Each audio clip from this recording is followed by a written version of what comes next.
της Ευρωπαϊκής Ένωσης λέει ότι κάθε χώρα κανονίζει τα της υγείας από μόνη της. Εγώ απάντησα ως εξής. Εγώ συμφωνώ μαζί σας, κύριε. Όμως, το μονοπόλιο επιτρέπεται ή απαγορεύεται? Απαγορεύεται.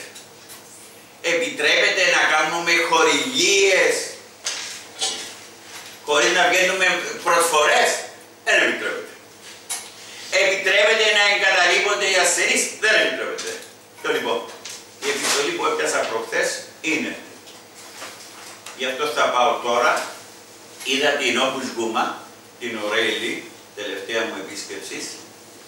Τώρα πάω, καλέσαμε, θα έχω συνάντηση με το ΣΟΥΤΣ στις 20 του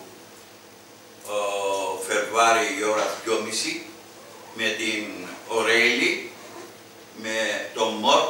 Ο ΜΟΚ είναι ο υπεύθυνος, είναι αντιπρόεδρος της Ευρωπαϊκής Ένωσης και υπεύθυνος για τα μονοπόλια, και ένας άλλος που μου διαφεύγει που είναι για την υγεία. Και εγώ χαρακτηρίστηκα από κάποιους συναγερμικούς ότι είμαι προδότης που κατήγγειλα στην Τρόικα κλπ. Απαντώ με αυτόν τον Θοκιδίδη, αν μου επιτρέπεις, Μαρία μου, απαντώ με αυτόν τον Θοκιδίδη. Εσείς είσαστε οι πατριώτες, παιδούς. Απάντησα, και αν δείτε ψεσινό το μήνυμα μου, το έχω ξανά, απάντησα με τον Θοκιδίδη, που λέει προδότες είναι εκείνοι που άρχουν, δηλαδή που έχουν την αρχή μιας χώρας, αλλά δεν ενδιαφέρονται για τον λαό τους. Εγώ πέστε μου, σας παρακαλώ, τι κέρδος έχω.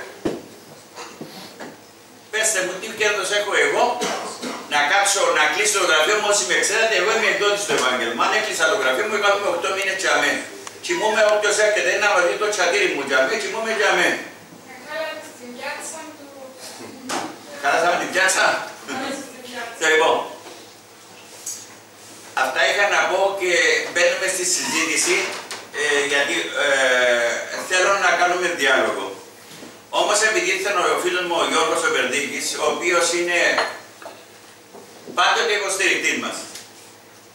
Εάν είχαμε όλους σαν τον Περδίκη, θα είχαμε ένα κολεγό πριν πολύ καιρό. Θέλω, αν μπορεί να πεις δυο λόγια, Γιώργο, που ήσουν και σήμερα εσύ, ανέφερα εκείνο που είδα σήμερα εγώ. Που μόλις ήρθε η σειρά μου, σταμάτησε η αυτή, η δε Στέλλα Κυριακίδου με τον Αδάμο, κάτι είπαν κρυφά στα αυτή και σηκωστήκαν και φύγασαν. Να μην ακούσω τι θα πω εγώ. Γιώργο. Σε παίζουν μπάλα. Είναι πιο τραγική μορφή του ζητήματος, ότι τόσο βαριά ασθένεια ήταν κύματα εκμετάλλευσης. Παιδιά, ναι, ένα λεπτό, κύριε. Επαναλαμβάνω ότι 900 άτομα με 1000 κάθε χρόνο δεν τους κάνουν θεραπεία. Ενοχλήθηκαν κάποιοι διότι έβαλα ένα σκληρό, όπως λένε, εξώφυλλο, το νεκροταφείο. Αλλά δεν διαβάσαν πάνω τι λέω. Τι λέω πάνω, μήπως αυτόν επιδιώκουν Υπουργείο Υγείας και Κυβέρνησης και κάποια κόμματα, γιατί το είπα. Γιατί βγήκε ο Υπουργός Υγείας και είπε ο πληθυσμός της Κύπρου είναι 600.000. Δεν υπάρχει πιο ψέμα. Ο πληθυσμός της Κύπρου, όποιος μπει στο ίντερνετ, θα δίνει 862.000, εκτός τους Τουρκοκύπριους που του κάνουμε δωρεάν θεραπείες κλπ. Που θεωρείται ότι είναι 90.000. Άρα, 862 και 90, 950. Συν 150.000 με 200 λένε κάποιοι, δεν ξέρω εγώ, αλλά τα αυτά τα βρίσκει στις στατιστικές της κυβέρνησης, υπολογίζονται οι ξένοι νόμιμοι και παράνομοι. Άρα ο πληθυσμός της Κύπρου είναι έναν 100 και όταν υπολογίζουμε για να κάνουμε ένα κτηνοθεραπευτικό, πρέπει να υπολογίζουμε πάνω στο πόσος είναι ο πραγματικός πληθυσμός. Και αν υπολογίσουμε, Γιώργο μου, αυτό που λένε Ακούτε καθημερινά τι λένε. Θα κάνουμε ιατρικό τουρισμό. Ξέρετε παρακαλώ ποιες είναι οι δύο ασθένειες που φέρνουν τα παραπάνω λεφτά, μάλλον τα δύο τμήματα που φέρνουν τα παραπάνω λεφτά σε ένα νοσοκομείο, σε μια κλινική. Πρώτον το χειρουργικό και δεύτερον το ακτινοθεραπευτικό. Και ξέρετε γιατί δεν θέλουν να κάνουμε ένα ακτινοθεραπευτικό, κάποιοι. Ακούστε το και αυτό. Διότι η ακτινοθεραπεία εξελίσθηκε πάρα πολύ τώρα και τα φάρμακα είναι πανάκριβα. Αν φέρουμε ένα ακτινοθεραπευτικό και να τους κάνουμε ένα ακτινοθεραπεία, δεν θα χρειάζονται χημειοθεραπεία. Δεν θα χρειάζονται χημειοθεραπεία, σημαίνει δεν θα βγάζουμε φάρμακα. Άρα δεν συμφέρει στις εταιρείες να κάνουμε ένα ακτινοθεραπευτικά, δεν συμφέρει αυτούς που κάνουν τελμίζες να κάνουμε ένα ακτινοθεραπευτικά, γιατί θα χάσουν τα κέρδη. Παρακαλώ, ο κύριος Τίκας. Αρχικά θα ήθελα πρώτα να ευχαριστήσω το δεύτερο Χριστό του Θεού που δίνει αυτή την τεράστια μάχη για τους συμπατριώτες μας που πονούν, που πεθαίνουν από το ζωή. Σήμερα, παιδί, όλοι μας είμαστε εδώ, είμαστε ψάχνουμε για κάτι στην κοινωνία μας, στη ζωή μας εδώ στην κοινωνία. Και τι πιο σπουδαίο από τη ζωή, το δικαίωμα προς τη ζωή, και όχι μόνο αυτό, γιατί να μην πούμε και το δικαίωμα την ποιοτική ζωή. Φαντάζεστε να ακούω χτες μάλιστα από ένα καλοπορημένο καρκινοπαθή εδώ στην Λαγιονιά, που μου λέει ότι έφρυξε, μου πήγαινε στον ογκολογικό της προάλλες και είδε τις ουρές της ατέλειωτες στους ανθρώπους που δεινοπαθούν και δεν έχουν τη σειρά. Θα έλεγα και το εξής όμως. Οι εκάστοτε εξουσιαστές μας δεν με πλήττει που φτάσαμε στη χάρη που φτάσαμε. Και είχα πει πριν 12-14 χρόνια ότι με τον τρόπο που λειτουργούν, κάποιοι ξένοι κάποια στιγμή θα έρθουν να μας πούν: σταματάτε, δεν αξίζετε να διοικήσετε εσείς, θα σας αναλάβουμε εμείς. Είναι φρικτό το ότι έγινε αυτό που έγινε τελευταία με την Τρόικα. Αλλά φαντάζεστε, αν δεν εκολουστήσουμε τον ακόμα η Ευρώπη, ποιοι άλλοι θα μας αναλαμβάνουν, ίσως η δίπλα, οι γείτονες μας. Για το θέμα της υγείας. Είναι πρωταρχικό όσον αφορά την υγεία της ζωής μας. Για την υγεία είναι κάτι το πολύ ιερό, πρέπει όλοι μας να την πολεμήσουμε. Όλοι μας να συμβάλλουμε, ούτως ώστε να διορθωθούν αυτά τα θλιβερά και εκτρά. Κύριε Ανδρέου, θα τους πούμε και τους συμπολίτες εδώ ότι η επόμενη ομιλία θα είναι στην Ελληνική Γαλλία. Την επόμενη Τετάρτη θα έχουμε παρόμοια στη διαχρονική. Η διαχρονική είναι παρόδος της Λίδρας στην Αρσινόης. Μόλις στρίψουμε από το γούλικο αυτό του, πώς το λέμε, του Σακόρα, μόλις στρίψουμε Αρσινόης είναι η διαχρονική, θα είναι η ώρα 7 εκεί. Όποιοι θέλετε να κοπιάσετε και περιμένουμε και ερωτήσεις. Άλλη ερώτηση. Ορίστε παρακαλώ. Συγχαρητήρια για το αυτά.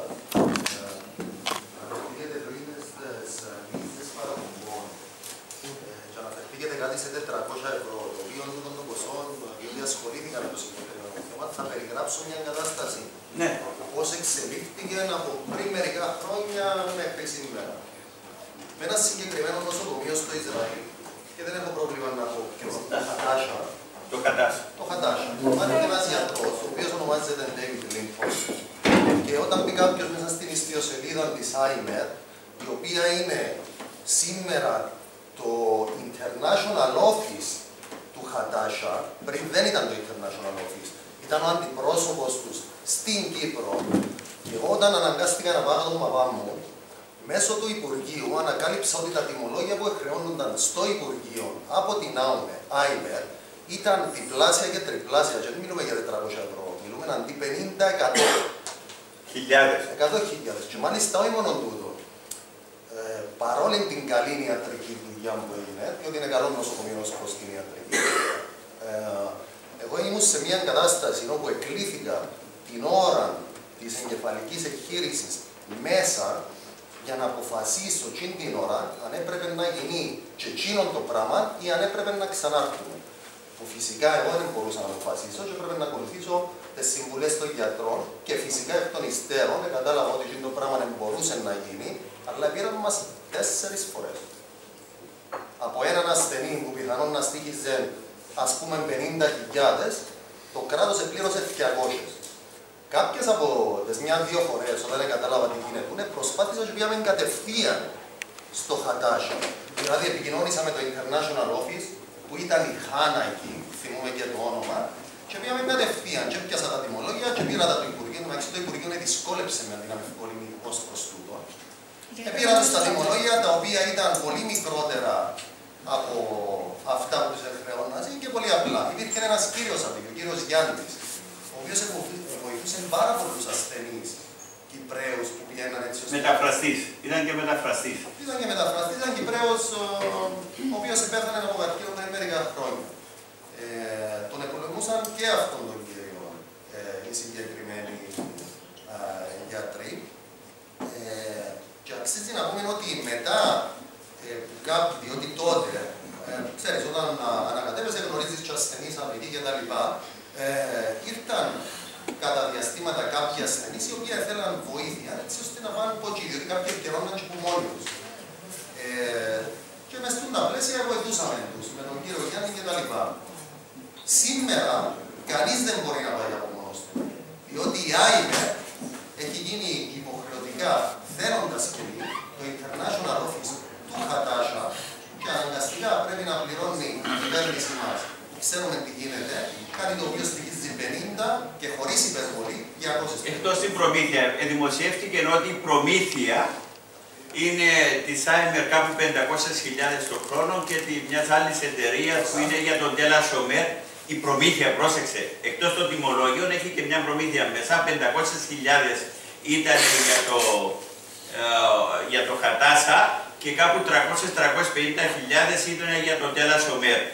Αυτές είναι οι προμήθειες. Εκτός τα έξτρα. Είναι αστεία αυτά τα ποσά. Και να σας πω γιατί. Διότι η ΆΙΜΕ μέσα στους λογαριασμούς της είναι πολύ εύκολο να δείξει τις προμήθειες. Γιατί, διότι η ΆΙΜΕ πιάνει έναν τιμολόγιο από το Χατάσια, το οποίο είναι 100.000.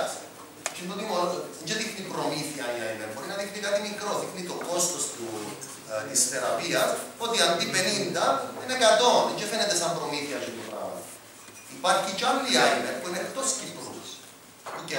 Αν έχει κόπη πίσω το κάθε τι αναλυτικά ακόμα και το ίδιο το Υπουργείο δεν σε αφήνει να έχει στα στοιχεία. Κατακρίναν τότε.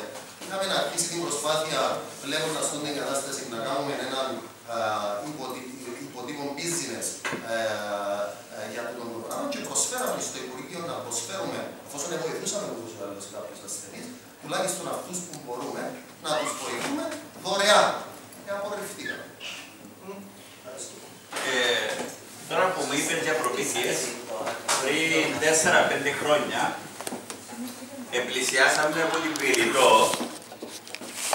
ένα πανεπιστήμιο που έχει νοσοκομείο να αναλάβω μεσάζοντα, να τους στέλνω ασθενείς για την καρδία, για τους βηματοδότες. Βηματοδότες και το καθεντριανμούς. Εγώ του λέω, τι συμβαίνει, τι θα στοιχίζει το πράγμα. Μου λένε ένας καθεντριασμός θα είναι γύρω σε $2.000. Ξέρετε πόσα είναι εδώ μέσα? 5.000 με 8.000 ευρώ. Και μέσα $2.000 και θα μου δίδαν και προμήθεια. Εγώ δεν ανέλαβα γιατί λέω, παιδιά, δεν μπορώ εγώ να ξέρω ότι να στέλνω έναν ασθενή για να πιάνω προμήθεια, δεν το αντέχω, δεν μπορώ, ευχαριστώ πάρα πολύ.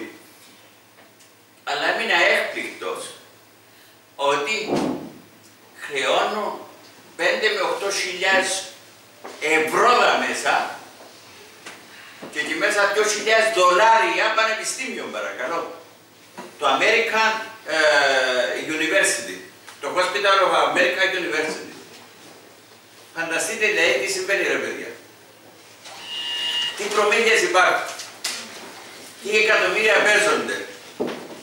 Και οι αθιόφοβοι τρώσουν και θέλουν κι άλλα. Και αυτό που δεν θέλουν να γίνει κρατικό, που δεν το είπα, να το πω και αυτό. Ξέρετε ότι λειτουργήσε η ιατρική σχολή. Τι σημαίνει η ιατρική σχολή τώρα μέσα στο γενικό νοσοκομείο? Αν έχει ογκολογικό, ακτινοθεραπευτικό, θα πηγαίνουν και αμέ. Αυτοί δεν θα ονομαστούν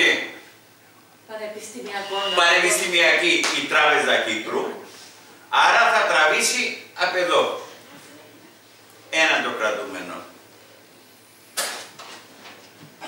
Ξέρετε τι λέει η στρατηγική του καρκίνου?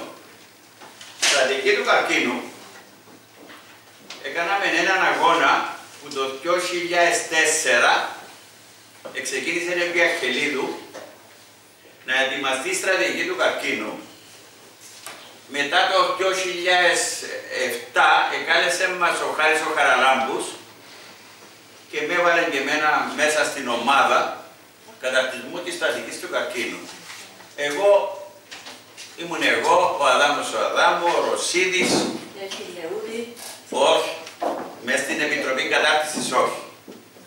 Εγώ, ο Αδάμου, ο Μπακατσούνης, ο Ρωσίδης, ο Κυριάκου που αυτό και το Ινστιτούτο Νευρολογίας και ο Κωνσταντίνο, ο αιματολόγος, ιδιώτης. Εγώ, εμένα μου Χριστό, εσύ που είσαι εκδότης και ξανάβρε ξέρω εγώ να κάνεις, εγώ μπήκα μες στο ίντερνετ, πήγα στην Ελλάδα, έφερα το στρατηγική του καρκίνου της Ελλάδας, έφερα τούτα της Ευρωπαϊκής Ένωσης, έφερα ένα από την Αγγλία και φτιάξαμε ένα με βάση τις οδηγίες της Ευρωπαϊκής Ένωσης. Εγώ, όταν το εγκρίναμε όλο, και παρακαλώ εγκρίναμε το όλοι οι συνδέσμοι, και το Κολέγιο της Τράπεζας Κύπρου μέσα, και οι εταιρείες οι ιατρικές και όλοι μαζί, όταν το εγκρίναμε, πήγαινε στο Υπουργείο και το καλοπιάσανε υπό τον Ανδρέα του Πολυνίκη. Και κάναμε μια ομάδα και το φτιάξανε. Έχω μέσα και το έβαλα έτσι ολοσέλιδα μέσα, γιατί πρέπει κάποιοι να διαβάζουν και να καταλαβαίνουν τι λένε. Έβαλα μέσα τι προνοεί η στρατηγική του καρκίνου που ψηφίστηκε παρακαλώ σελίδα 33. Ψηφίστηκε η στρατηγική του καρκίνου το 2009 ομόφωνα. Τι προνοεί? Πηγαίνετε στις επόμενες σελίδες και θα τα δείτε όλα. Προνοεί ότι επειδή θα γίνει και το πανεπιστήμιο, επειδή ακούσατε το πιο σημαντικό, είναι τριτοβάθμιο νοσοκομείο το Γενικό Νοσοκομείο Λευκοσίας. Δεν ξέρω αν ξέρετε εσείς τι σημαίνει τριτοβάθμιο. Έχουμε γιατρό εδώ να μας εξηγήσει. Λέτε τα ωραία, συνεχίστε. Λοιπόν, τριτοβάθμιο νοσοκομείο είναι αυτό που έχει όλες τις ειδικότητες, τις ιατρικές και τις παραϊατρικές. Και να σας πω, για να καταλάβετε κάτι, μια γυναίκα που έχει καρκίνο του μητρικά, χρειάζεται